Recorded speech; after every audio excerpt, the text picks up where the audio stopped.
नगरोटा में भारतीय जनता पार्टी की कैंडिडेट देवयानी रानी जी की जो लैंडस्लाइड विक्ट्री है वो नेशनल कॉन्फ्रेंस के उस झूठ, उस विश्वासघात, फरेब, मक्कारी, उसका जवाब है जो लोगों ने दे दिया है।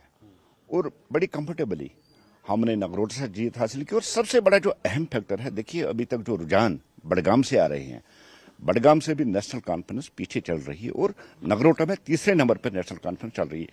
यही उस विश्वासघात की बात हम बार बार करें, जिस तरह से एक साल में जो इन्होंने झूठ कहे, जो उन्होंने फरेब जम्मू कश्मीर के लोगों को दे दिया, आज जम्मू कश्मीर के लोगों ने उनको जवाब दे दिया।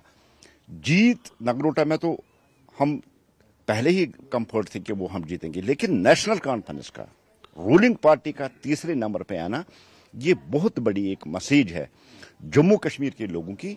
नेशनल कॉन्फ्रेंस के लिए आप फेल हो चुके हैं, अब आपको आप कुर्सी छोड़नी चाहिए। और जिस तरह से बडगाम में नेशनल कॉन्फ्रेंस की हालत है, वहां कोई दूसरी पार्टी पीडीपी आगे चल रही है और नेशनल कॉन्फ्रेंस वहां भी पीछे चल आ रहा है।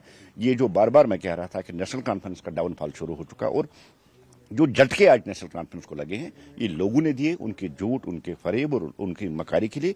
और मैं आपको एक बात और यहां से बताना चाहता हूं, जिस तरह से नेशनल कॉन्फ्रेंस दोनों सीटों पे पीछे चल रही है, एक जगह हमने जीता, दूसरी सीट पे वो पीछे चल रही है, ये आने वाली वक्त की वो गूंज है कि नेशनल कॉन्फ्रेंस की गवर्नमेंट अब ज्यादा देर टिक नहीं।